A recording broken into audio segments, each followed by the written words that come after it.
जगातलं सगळ्यात मोठं धार्मिक आयोजन ज्यामध्ये 40 करोड लोक सहभाग घेणार आहे. 44 दिवसांचा आणि 144 वर्षांमध्ये एकदा होणारा उत्सव.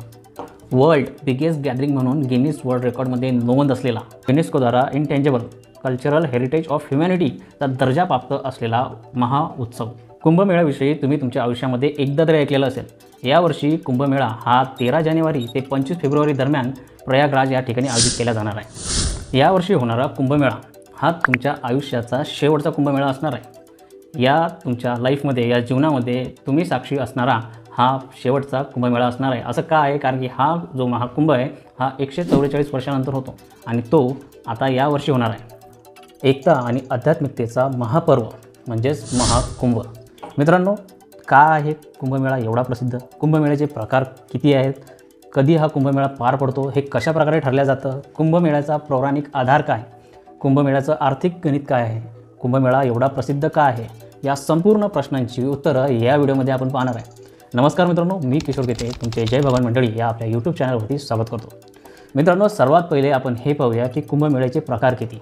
मित्रांनो, कुंभमेळ्याचे 4 प्रकार आहेत. यामधला पहिला प्रकार म्हणजे कुंभ, जो 3 वर्षांमध्ये पार पडतो. दुसरा प्रकार म्हणजे अर्धकुंभ. अर्धकुंभ हा प्रत्येक 6 वर्षानंतर होतो.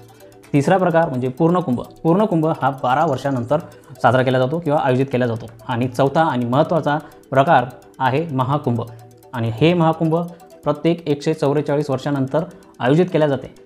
आणि ह्या वर्षी होणारा जो कुंभमेळा आहे तो महाकुंभ आहे आणि तो 144 वर्षानंतर आयोजित केला गेलेला आहे. मित्रांनो, कुंभमेळा हा भारतातील 4 ठिकाणी आयोजित केला जातो. यातलं पहिलं ठिकाण आहे प्रयागराज. मित्रांनो, प्रयागराज हा त्रिवेणी संगमासाठी ओळखल्या जाणारं हे ठिकाण आहे. या ठिकाणी गंगा, यमुना आणि काल्पनिक सरस्वती नदी या ठिकाणी मिळतात. त्यामुळं या त्रिवेणी संगमामुळं या प्रयागराज या ठिकाणाला अतिशय महत्त्व प्राप्त झालेलं आहे आणि कुंभमेळ्याचं हे पहिलं आणि महत्त्वाचं ठिकाण आहे. दुसरं ठिकाण ज्या ठिकाणी कुंभमेळा आयोजित केला जातो ते आहे हरिद्वार.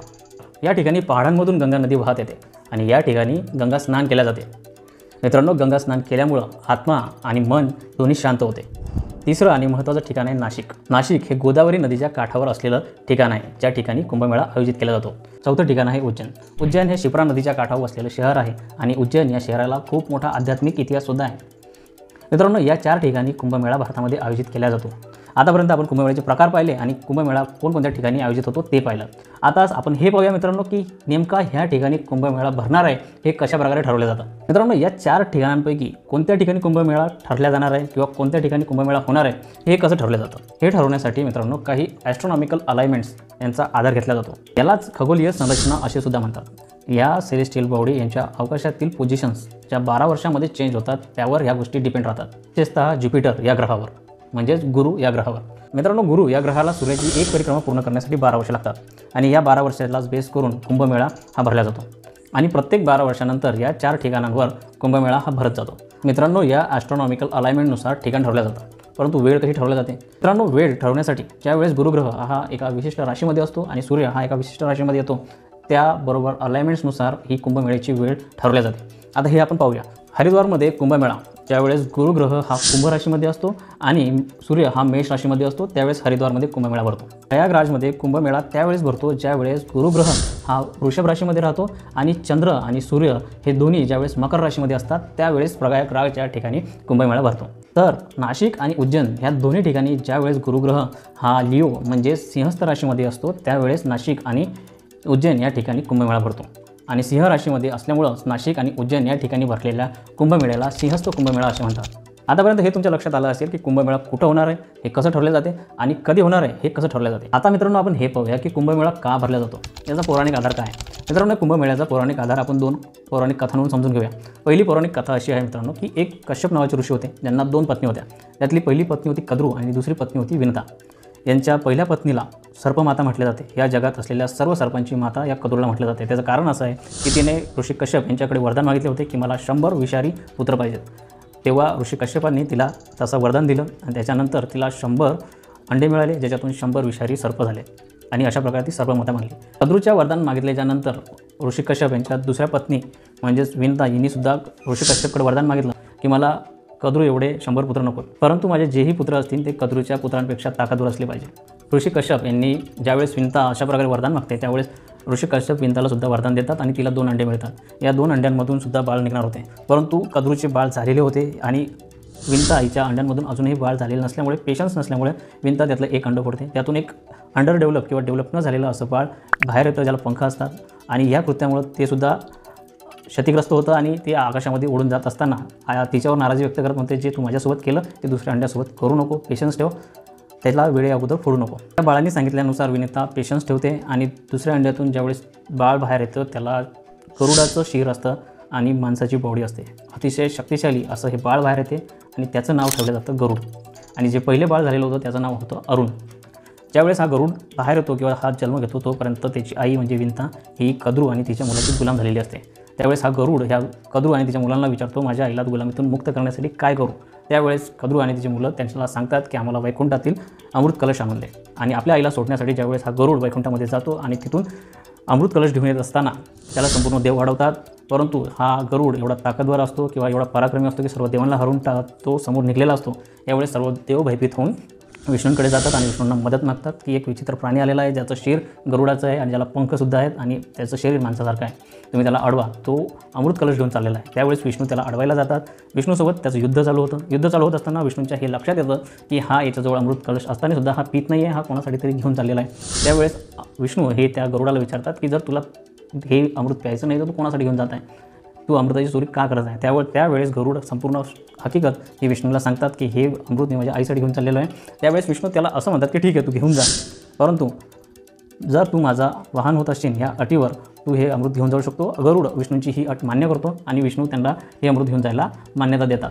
परंतु ज्यावेळेस विष्णू आणि गरुड यामध्ये लढाई होत असते, युद्ध होत असते, त्याच वेळेस त्या अमृताच्या कलशामधून काही थेंब पृथ्वीवर पडतात आणि हे पडलेले थेंब म्हणजे हे 4 ठिकाण आणि या 4 ठिकाणी हे अमृताचे थेंब पडल्यामुळे या ठिकाणी कुंभमेळा भरतो. ही झाली मित्रांनो पहिली पौराणिक कथा. दुसरी पौराणिक कथा अशी आहे, एक दुर्वासा नावाचे ऋषी असतात आणि हे एका कारणावरून संपूर्ण देवांना श्राप देतात की तुमची संपूर्ण शक्ती हीन होऊन जाईल, तुम्ही शक्तीहीन होसाल. ऋषी दुर्वासांच्या या शापामुळे देवांची सर्व शक्ती ही हीन होऊन जाते.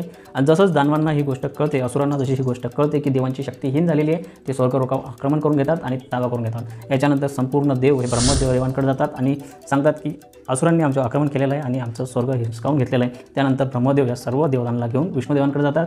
त्यावेळेस विष्णुदेव सांगतात की यावर मार्ग काढण्यासाठी तुम्हाला आता समुद्रमंथन करावं लागेल, कारण समुद्रमंथनाशिवाय दुसरा काही पर्याय नाही आहे. समुद्रमंथनातून अमृत निघेल आणि ते अमृत पिल्यानंतर तुम्ही मृत्यूवर सुद्धा विजय प्राप्त कराल आणि त्याच्यानंतर तुम्ही दानवांना हरवू शकता. परंतु समुद्रमंथन ही गोष्ट एकटे देव करू शकणार नव्हते.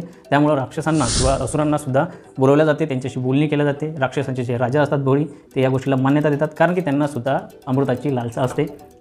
याच्यानंतर मित्रांनो अमृतमंथन हे करण्याचं ठरले जाते, परंतु अमृतमंथन हे लोणी काढण्या इतपत सोपी गोष्ट नव्हती.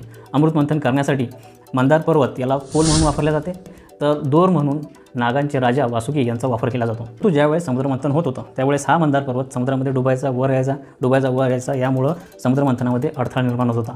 आणि यावर पर्याय काढण्यासाठी मित्रांनो अशी वस्तू लागणार होती जी समुद्रामध्ये खोल पाण्यात या मंदार पर्वताच्या खाली ठेवण्यात येईल. यासाठी विष्णूंनी कुर्म अवतार घेतला, म्हणजेच कासवाचा अवतार घेतला आणि कासवाच्या पाठीवर हा मंदार पर्वत ठेवून हे समुद्रमंथन पार पडलं.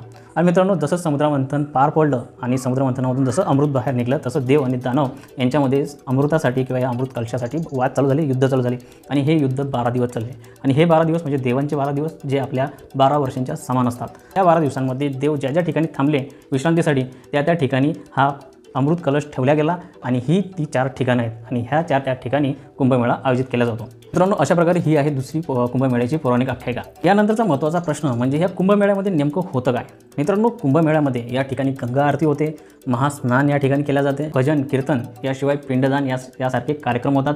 संपूर्ण भारतातील आखाडे आणि मठ आणि या मठाचे मठाधीश या ठिकाणी येतात. सर्व आध्यात्मिक पर्सनॅलिटीज या ठिकाणी येतात. याशिवाय भारताच्या संपूर्ण क्षेत्रामधून संपूर्ण राज्यातून लोक या ठिकाणी येतात, आपले लोकगीत लोकनाट्य आणि आपल्या कला या ठिकाणी सादर करतात आणि या ठिकाणी संपूर्ण सांस्कृतिक आणि आध्यात्मिक वातावरण निर्माण होते. मित्रांनो कुंभमेळ्याचे कव्हरेज किंवा कुंभमेळा हा फक्त भारतापुरताच मर्यादित नसून संपूर्ण जगभरातून याची नोंद घेतल्या जाते.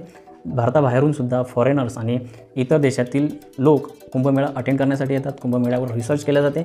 एवढ्या मोठ्या प्रमाणावर होणारं हे आयोजन आहे ज्यामुळं संपूर्ण जगभर कुंभमेळ्याची ख्याती ही पसरलेली आहे. कुंभमेळा हे आस्थेचं महापर्व आहे. मित्रांनो कुंभमेळ्याचा इतिहास हा भारताच्या प्राचीन काळापासून होत आलेला आहे. संदर्भासाठी 19व्या शतकामध्ये अशा प्रकारचे महामेळाव्याचे आयोजन झाले आहेत, अशा प्रकारच्या नोंदी मिळतात.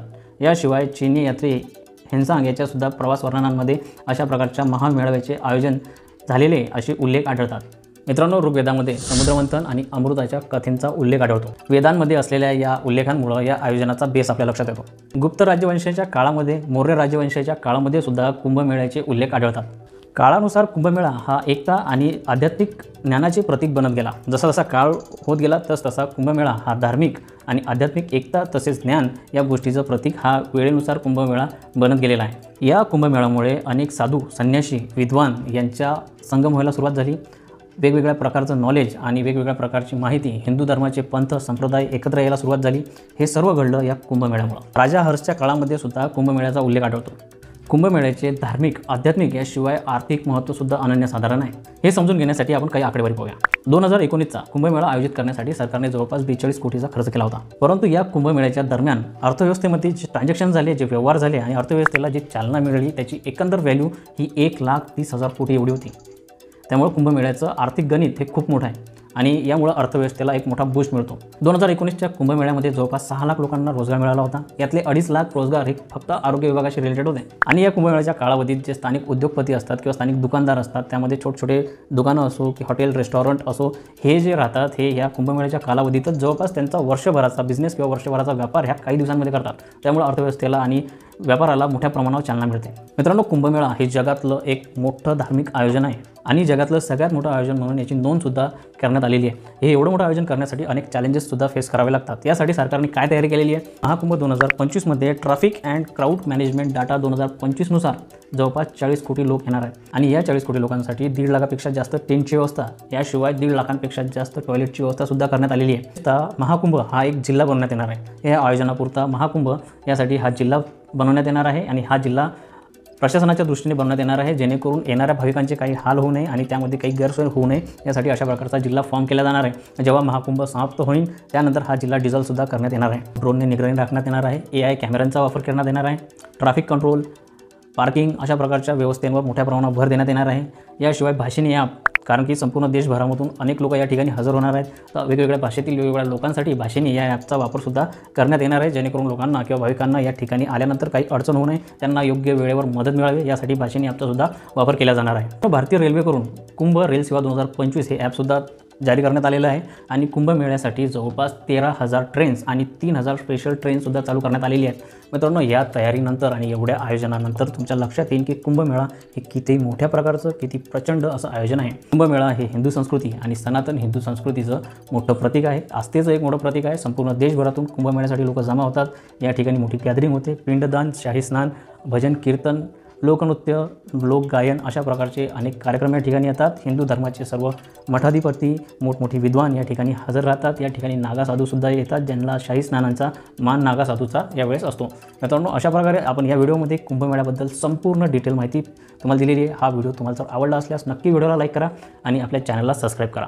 याशिवाय कुंभमेळ्याबद्दल अजूनही काही अपडेट आल्यास आपण त्या संदर्भात सुद्धा व्हिडिओ बनवूया. तोपर्यंत तुम्ही आपल्या व्हिडिओला लाईक करा आणि चॅनलला सबस्क्राईब करा. धन्यवाद.